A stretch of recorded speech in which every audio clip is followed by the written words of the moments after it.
Radio.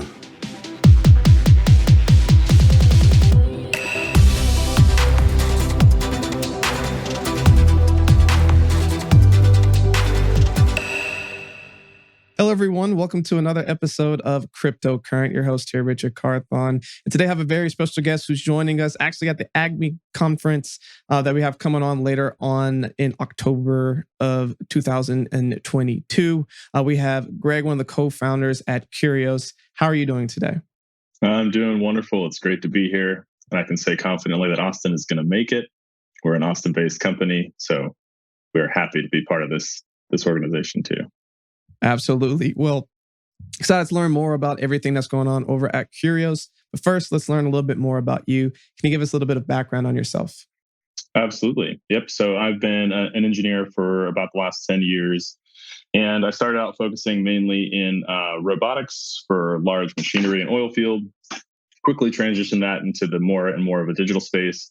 And ultimately, you will always find yourself being sucked into the vortex of Web3 because it's such an amazing space to be in. There's so much innovation happening, and there's so much high potential for revolutionizing the way that we do everything as everything goes more digital. So eventually transitioned all the way through to Web3. Founded Curios with my partner Grant January of 2021. And it's been a fantastic roller coaster ever since. We've got a lot of accomplishments under our belt, and we're really proud of the platform that we stand up today. Excellent. Well, going into the software development world and finding your way into Web3, it sounds like a pretty similar path to some of the other people who we've had on the show. But what was that really first introduction to crypto in the blockchain space? For me, it was as an investor in Bitcoin. I consider myself being late to NFTs, sadly, because of the maximalist mindset that can come with Bitcoin. You see the purity of Bitcoin, the purity of the blockchain, how it's well run. And then it can keep you away from other great and fantastic projects for a bit. Happily, it didn't take too long, so I was still able to enter the space. I think it ends up being inevitable for people to come into NFTs in some sense because of just their potential and the digital world that we lead today. Almost everything we do is digital, whether we like it or not, right? Our banks are digital, our titles are digital, our accounts with different organizations, they're all digital things that NFTs are really well poised to affect, in a positive way. So I think that inevitably everybody comes in, but mine started out as being a Bitcoin maximalist, invested in Bitcoin very heavily. And then that kind of opened up a lot of doors to then see into how powerful it can be. Yeah, that's cool, man. Like it's interesting. A lot of early developers who I met in this space kind of start out that way. And either stick to their guns or eventually start to expand out. But when they expand out, they're the ones that typically go super all in on what it means to expand and see the alt world. So I am curious, man. So like you're now familiar with the space. You're like, all right, I want to build something in this space, and y'all come up with Curios, the Web3 tools for every creator in business. Tell us a little bit about that journey and what is Curios and why did you decide to tackle this particular challenge? Yeah, that's a great question, and thank you for asking that. So essentially, coming from the Bitcoin world, I knew how to hold Bitcoin on a hardware wallet. I knew how to have my own wallets. I knew how to use exchanges and trade US dollars into cryptocurrency and things like that, and go vice versa, right? So I felt that I was a pretty well educated individual in crypto and how to use crypto and how to interact peer to peer and things like that. I hear all the hype about NFTs. It happens. I miss punks. I miss some early investments that I really wish I was able to get in on, that my friends got in on, they recommended I go into. And then I finally decided to start entering the space, and the difficulty of interaction was so high, right? Like if you're trying to interact on Polygon, basically taking Ethereum-based Polygon from an exchange like Kraken and then bringing it over to Polygon-based Polygon and then interacting with a smart contract to get an NFT, that journey end to end was so complicated, even for somebody like me who considered themselves adept at the space. Like I entered it very confidently knowing what I was going to do and still came out of it floored with how difficult it was. I saw the potential for NFTs, but the interaction levels had so much barriers, right? And Ethereum was a little less barrier filled, like with products like OpenSea and MetaMask. It became a little bit easier, but anytime you have to walk a new user through, you still realize just how difficult it is and just how scary it can be for a user to transfer something like $10,000 worth of Ethereum from an exchange that they're comfortable using to a MetaMask wallet that now they're holding the keys for, and then connecting it to a website that they're not familiar with to then purchase a token that they can't necessarily see in their MetaMask. Like, those pieces all are pretty complicated. So that's a very roundabout way of saying that what Curios set out to do initially was just break down those barriers, make it really easy for people to interact, both on the smart contract level for creating smart contracts, and both on the consumer level for interacting with those smart contracts and holding and seeing your NFTs and touching them, interacting with them, and exploring the utility of them. So those were the two main missions that we focused on right away. We accomplished those pretty quickly out the gate, and we saw some pretty fun successes from that. One of the successes we saw was we powered the Tory Lanez album drop. He dropped an album called When It's Dark. It sold 1 million copies in 6 days. He sold them for $1. And at that time, that was like when Ethereum was going on a gas rampage, right? It was August of 2021.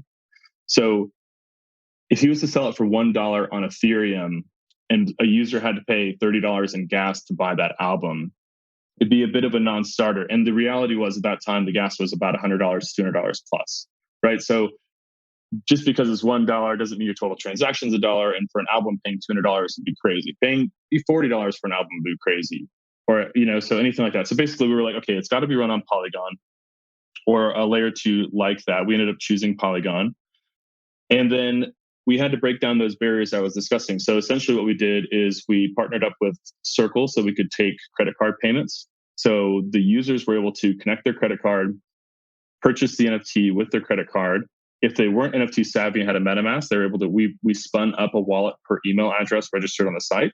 So they could just come in, interact like they would for any e-commerce transaction, still own the token, still be able to stream the music because they own the token, be able to resell it, all those pieces, with being complete Web3 novices, right?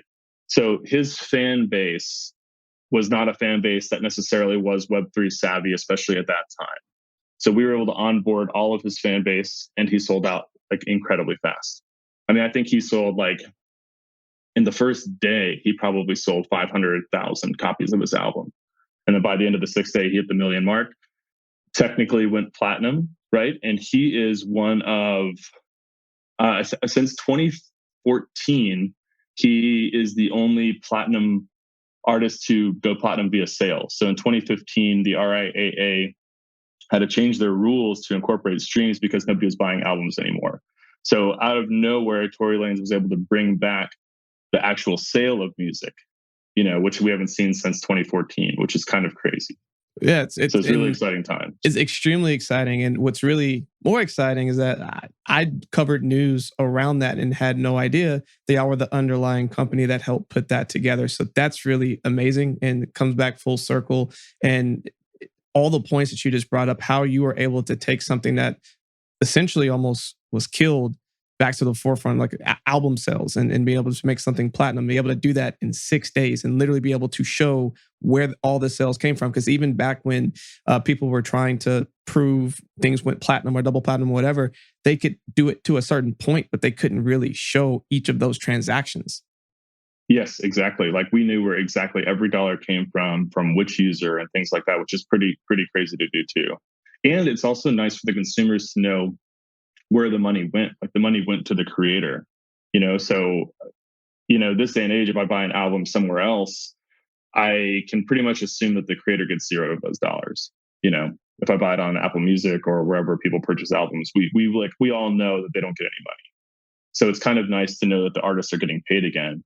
And that's really one of our missions, is to make sure creators can get rewarded for creating their content, right? If they have something that people want and they're willing to pay for, they should be the ones that receive the funds, So no, oh, absolutely. And again, that is a really awesome use case just straight out the gates that I think a lot of people who are in the Web3 space can immediately think about and can definitely understand what y'all are doing. But y'all also are collaborating with a lot of other companies. Like you said, you're kind of the white label in the background, kind of making everything happen. What are some of the other types of companies and businesses that you've been working with to help bring the Web3 space into a more easily digestible forefront?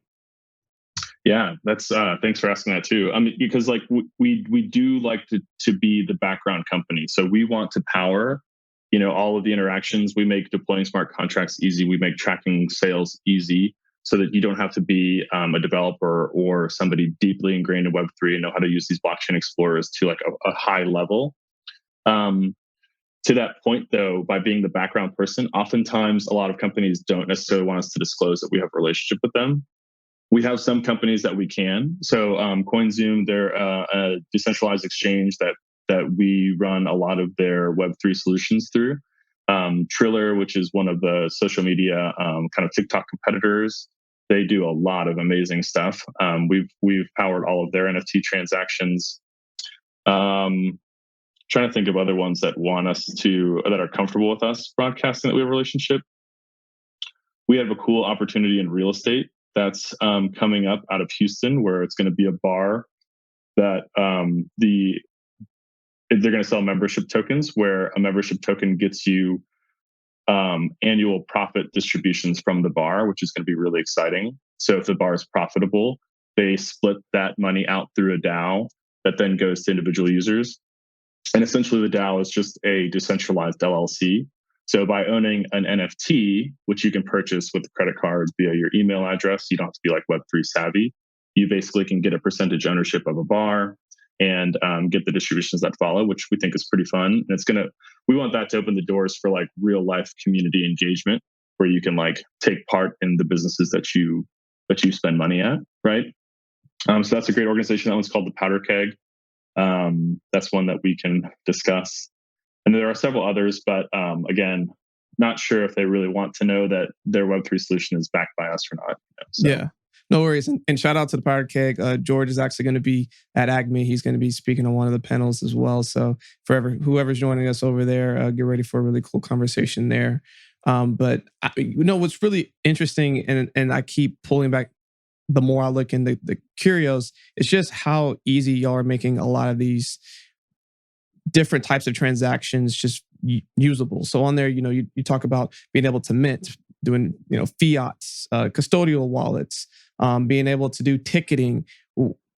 Talk us through, like, if someone's listening to this right now and they're like, oh my gosh, I've been looking for someone to kind of help me. I have this vision of something I want to bring into the Web3 space, but don't really have the technical background and expertise to do that. Curios potentially could be a good partnership. Walk us through, like, who are the types of companies that can come and work with y'all? Yes, yeah, and this is going to be a bit more loaded of a question than you might have thought from the start, because we have the companies that we've worked with to date, and then we have kind of the roadmap of where we want to be, right? So to date, we power basically any organization that wants to incorporate some level of Web3 and blockchain, right?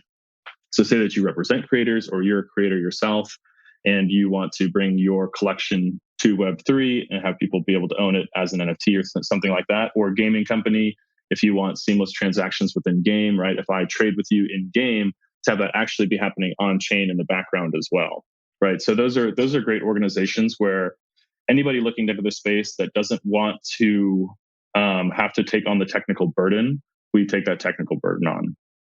And how it basically looks is, when you go to our website, you can launch our backend tools for free. And then from there, you can deploy smart contracts just by filling out form fields, clicking through buttons. You can pay in fiat, right? So if you want to deploy a Avalanche smart contract, which is kind of a harder blockchain to like get into initially, you can do it with your credit card. We then take those funds, we convert it to AVAX. We then power that smart contract through the blockchain, all in the background, so that you can kind of confidently move forward with your smart contract solutions without having to be an expert.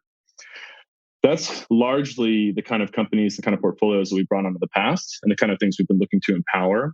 We are moving towards empowering individual creators. So we raised money. I think we completed our raise a couple months ago, and we're going to use those funds to bring our tools to everybody, like open access to these tools. So where we're trying to go is anybody who has any idea of what they want to do, like say that you're an individual musician or you're an author and you have an ebook and you want to publish that ebook as an NFT, so that people who purchase the NFT can read the book. Once they read the book, they can give it to their brother or sister or sell it on a secondary marketplace, that sort of thing. We want to bring those tools to individual creators so they can be empowered to sell direct to their audiences, right? With the powerful tools that NFTs are. So very shortly, our website we're undergoing a complete overhaul right now to where those tools that are typically on a back-end platform will then be available on a front-end platform. So they can then just kind of walk through the tools, click what they want to do, set up their smart contracts. And then they're able to also like look, feel, and touch those smart contracts, right? They can airdrop tokens, they can mint tokens, they can see who's minted, basically providing them an insight into what they've done. Because right now, when you deploy a smart contract, you deploy it on the blockchain, and then it's like it exists on your address on the blockchain, but you can't necessarily like see the contract. You can't see what it does. You have to then programmatically deploy things.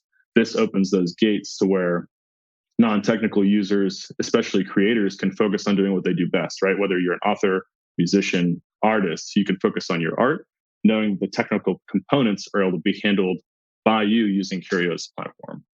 So that's what we're most excited about. We're really excited to kind of bring those tools to the forefront and let the mission would be to let creators be empowered to keep creating.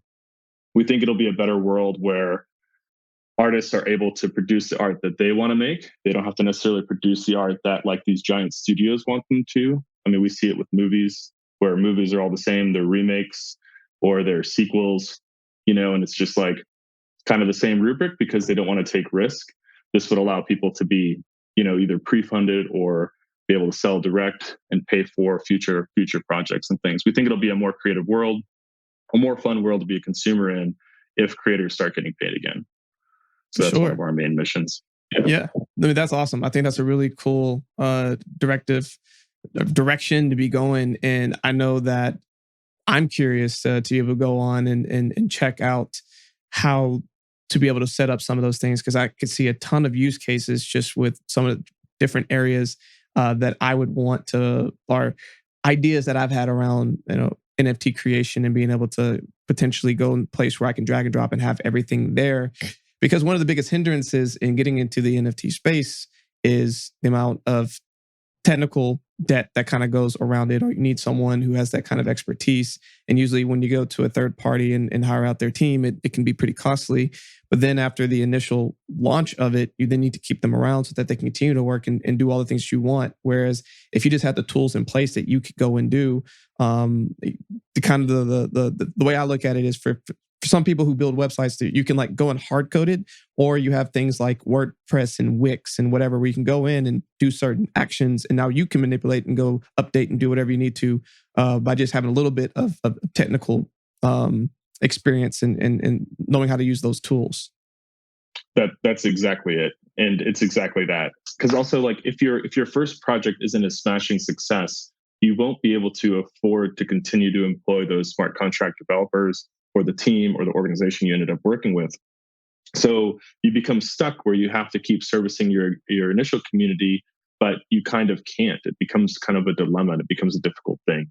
And yeah, we just want to empower people in Web3. It's just like go to town and build, basically. And the way we raised funds helps enable that too. So we raised funds as a Reg CF. So we were able to crowdfund our seed round, which opens our doors even further, right? So the community provided the funds for us to make these tools possible. So we are indebted to the community to deliver to the community, which is nice, as opposed to, say, VC funds coming in where they have different objectives than community creators do, right? So we're able to operate in a much freer sense and in a much stronger way for creators, we think, than if we were to have taken VC money for the seed round. So we're really excited with what we have and what we're going to bring out to the forefront for everybody to use. It's going to be pretty fun. Well, that's excellent. And I know you'll have a really cool roadmap. For those who are listening, you want to go to Curios.com. That's Curios.com for more info. But what are other ways that people can learn more about what y'all have going on and be able to connect with you? Oh, yeah, definitely. I mean, just reach out directly. So Greg at Curios.com. Feel free to send an email. I have gotten a lot better at answering emails. During our first build phases, we were really heads down, and I dropped the ball a lot on email, but gotten a lot better at that. So that's an easy way. I actually just started a Twitter account for Greg at Curios. So we're going to start posting more information there. Curios has a Twitter account where we post a lot of corporate information. So updates from Curios will largely come from our Curios Twitter account, which is just CuriosDotCom, DOTCOM. And then Greg at Curios, or sorry, at Curios Greg, sorry, is the other Twitter account where I'll be posting a lot more. We can call it opinionated content on where I think Web3 should be going and who's doing it well and tools that we're incorporating and employing with Curios, things like that. So excellent. Well, and on that, I actually want to go in that direction. There's two places kind of before we got on the show that I know that you're really passionate about. I want to spend some time there just for a second. And that's gaming and fractionalized, basically securities. So I'll let you decide which one you want to start with, but let's dive into both of those. Let's start with the securities because it's a complicated issue and it's one that's plagued the space.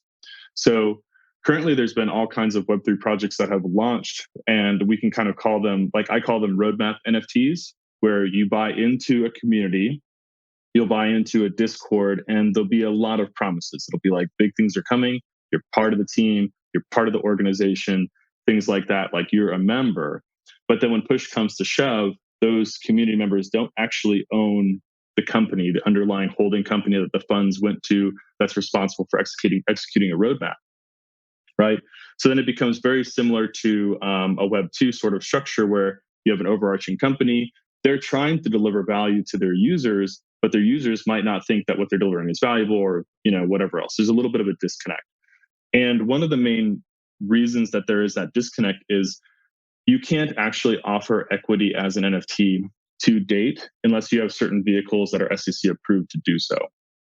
So there are SEC vehicles that are sanctioned to allow for alternate securities or for crowdfunding, which is that Reg CF, same way that we raised funds for Curios, where you get SEC blessing to deliver equity as a token, right? So we're going to try and bring that into the space in a better way. The powder keg is a good example of how we're going to do that. So essentially, any business can offer equity or dividend or something of value as a security to NFT holders, which will then kind of solve that disconnect, right? You provide money to an organization for that organization to create a roadmap. That organization then is literally building for your equity, which we think is going to be a strong thing for businesses moving forward, right? From either a fundraising perspective, if you're doing it kind of for fundraising a future roadmap, or for community-based things like the Powder Keg Bar, where the place that you go and eat and drink at, you are actively sharing an ownership role without having to be, some real estate mogul that's part of a giant LLC. The doors can open up more towards regular individuals to invest in the things that they do and that they love. So that's what we're most excited about from our roadmap. We want to break down that major hurdle for businesses to enter Web3. The gaming side is equally exciting. A lot of times games are, one directional. You pay money to a game. The game delivers you a fun experience, but that's the end of it, right? You could get a bunch of achievements. You could unlock certain areas of a game. You could have really cool inventory items that you win playing the game, but they just kind of stop there. Like it makes the gameplay more fun, but there's not necessarily value to playing. Previously, there were several games that did have value, right? Like Magic the Gathering and Pokemon cards. There were rare cards that you would purchase physical cards of that were worth money that you could then resell on eBay and places like that, or sell or trade direct with individuals. And then that kind of went away as things got more and more digitized. So Web3 is allowing that to come back, where the actual in-game asset can be an NFT. The users can interact with each other with things of value. They could resell them on secondary marketplaces off-site. They could sell them on-game or in-game. They can trade them. Those kind of spaces we think are going to make gaming a lot more fun too, right? Where the individuals playing the game can reap rewards from playing as opposed to just the corporations that are running those games, right? So we're really excited about those two major verticals. We think that we're pretty confident that NFTs will play a role in everybody's life in the near future for ownership as things are digital and go increasingly digital. It's just, it's where it's all going to go. Like inevitably, it will all go on the blockchain as NFTs or tokens of some format. So we at Curios are just trying to escalate that by breaking down barriers and bringing people on and giving the advantages to the people that matter, the consumers and the creators. Those are the individuals that matter in these relationships. And we want to make sure that those are the people that are empowered and that are rewarded for doing so.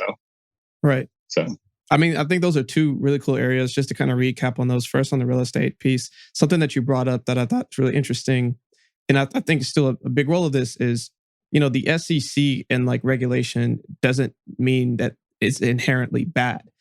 By having clear guidelines and by saying like, oh, you can legally do this thing, that actually opens the floodgates for more people to jump all into it, because a lot of people are hesitant just because they don't really know how all this is going to shake out. But as soon as the rules are clear, it's now providing access for a lot more people. And that was the next thing I was going to bring up, which is access.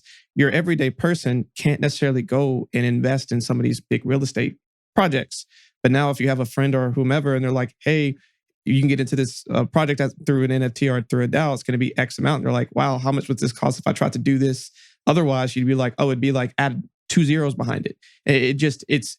It's just really giving people opportunities that they regularly wouldn't have, but then also has the utility of them going to, like, how many people have their bar around the corner that they go to every other weekend or want to be able to throw an event or whatever. And they're a great patron, but they don't own any piece of it. Now you can keep doing that and have ownership and potentially have residual income from it. Like, that's so powerful that just didn't exist before. Yes, exactly. And the way you recap that is perfect, because I mean, that's exactly what we want to do. Is we want to open those floodgates so that people can own the way that our 1% currently does own, right? I mean, basically, it is restrictive for a reason, because currently accredited investors get first access. So they want that first access, right? And then it makes it to the public sphere once it goes as an IPO. And by that point in time, the initial investors, they've reaped all the rewards of it, right? So you're really going to be kind of like scrambling for pennies at that point. Whereas in the initial phase, that's where there's value, and especially at the community level. If you live in a neighborhood that doesn't have a restaurant and a restaurant opens up that then is community owned, I mean, the potential there is incredible. It's going to be a community space that everyone goes to and enjoys and loves because they own it, right? I mean, it's a different interaction, different game, which is really fun. So that's the stuff that keeps us highly motivated, and keeps us excited about what we're doing. Definitely. And then just even going back to recap the gaming piece and the statement you made that NFTs are inevitable in the future. Absolutely. There hasn't been a place in recorded history where you can now get residual income on things that you have already doing. And it's just in the digital space, and being able to both identify yourselves to have like an online identity, but then to have ownership and be making money based on that as you follow into different ecosystems, different metaverses, into the future. There's a reason why, the fashion industry, like New York Fashion Week, had a ton of NFTs in it. You have all of these big major brands starting to make collaborations with NFTs, artists that are getting into it, et cetera. Like you just said, it's inevitable. And even from a gaming standpoint, NFTs make perfect sense. Like you said, with people working really hard, like with a certain tool or whatever it is. And then, like, let's say they're done with that game and they just want to be able to sell it. You couldn't even do that before. Now you can. And now you're opening up a whole other economy of value that you're creating for people who want to come in and have that type of experience. And the gaming industry is one of the largest growing industries, period. So there's a ton of synergies on what y'all working with. And I know you're excited about it. I mean, I'm excited about it. I'm excited to see what comes of it. Yeah, us for sure. I mean, yeah. And then the other thing is, like, Curios, we were founded on making those barriers easy entry. And as a result, it's positioned us really well to grow into these other two verticals, right? I mean, in game, you don't want to be like busting out your hardware wallet and then connecting it and signing a transaction like every time you pick up an item, So you want those things to be programmatic. You want them to be running in the background. You want them on chain so that you have the value associated with it, but you don't want to be interacting in that kind of sense. Same with the real estate. A lot of people that want to own the pizza place going in next door, they don't necessarily want to have to figure out like what is Ethereum before they do that. They just want to like buy a piece of ownership and then just know that it's trackable. They can research, they can dive in deeper from that point, and everything comes out like in a much better sense, right? They can see on the blockchain what percent they own and who owns everything else, which is like, it's kind of it's pretty new for ownership of assets, which we think is really fun too. So, I mean, the world's ready. It's just a matter of getting it to the world. That's what we think. Definitely. And I think NFTs are the gateway drug to mass adoption for all of Web3. So you're also working in that space too. So I think it's really cool. I think y'all are working on the right things. I think it's awesome. Just want to wrap up with a couple of fun questions I always like to end with. One is with all the information that you've been able to garner while being in this space over the last 2 years, if you could go impart 1 or 2 pieces of wisdom to yourself when you first started, what would you tell yourself? Oh my gosh. When we first started, was so crazy. I would say that the first major hurdle we came through was email-based wallets. And I would say, I mean, I guess we accomplished that hurdle. So that one's tough. I would say my big piece of advice would be like, do that, because that was super important for the Tory Lane's drop, for making sure people could come on directly. I would say that we just need to focus on, there's one tool we have, which is unlockable content, which basically means only NFT holders can access certain pieces of content. I would tell myself basically like, that's the line, like always walk that line. Because we had a lot of other customers come on in the beginning that ended up like not deploying and not really working out like as organizations. And they took a lot of time away from where we are now. And I think that if we were able to have the foresight to like just stay on our current path, and as opposed to be like pulled in all those directions initially, we would have gotten to where we are faster, and we'd be kind of closer to the vision, which would be nice. So it's always hard to say. I try to live without regret. So no, those are 2 good nuggets though. And I think for a lot of the builders that are out there, they can definitely take that away and think through for what some of the things that they're building. So definitely appreciate that. But as we wrap up here, man, what is a final thought that you want to leave with all the listeners? And it can be about anything. Oh my gosh. A final thought is to dive into the space. There's a lot of ways where you can interact for extremely low amounts of crypto, right? I mean, there are DAOs and organizations that are pretty cheap, and the more that you get into the decentralized world, the more that world gives back to you, right? We're going from Bitcoin maximalism to NFT to being members of DAOs and things like that, and seeing this world. And then now going back to like regular banking and trying to do a bank wire, or like realizing that my money in my bank it's pretty much non-existent. It's zero fractional reserve. It then now becomes crazy. Like the reality that we live in is crazy, as opposed to like what can be. So my advice for everybody is to dive in some way. If you're completely new, basically go to an exchange, buy a little bit of a cryptocurrency, just like go through that transaction and that interaction. And then at that point, you'll have a little bit of a vested interest, and that will then kind of grow into how you enter the space. I think everybody will be rewarded from owning their own assets, right? Having direct ownership and bearer ownership of their assets. And I think that the world will be a better place if people start doing so. So I think that'd be my advice to everybody. I think that's a great final thought, man. Get involved, find a way, get some vested interest, and learn from there. Because this industry is still young, it's still nascent, it's still growing, and now's the time to be learning, especially during these bear markets. Now's the time to really double down on your learning. So once we get on the other side of it, you can be ready to be a part of that next gaining opportunity. But Greg, thank you so much for spending time with us again. Yeah, man, I've had a lot of fun, got a lot of great information. Reminder for everyone listening, make sure you go check out Curios. That's Curios, that's CuriosDotCom. Follow their Twitters, get involved with the community. And as always, for everyone listening, stay cryptocurrent. Thank you for joining us for another episode of Cryptocurrent.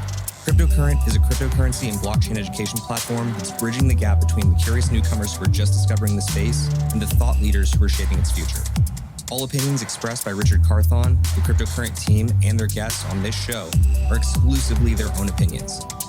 This show and any other Cryptocurrent production is exclusively for informational purposes.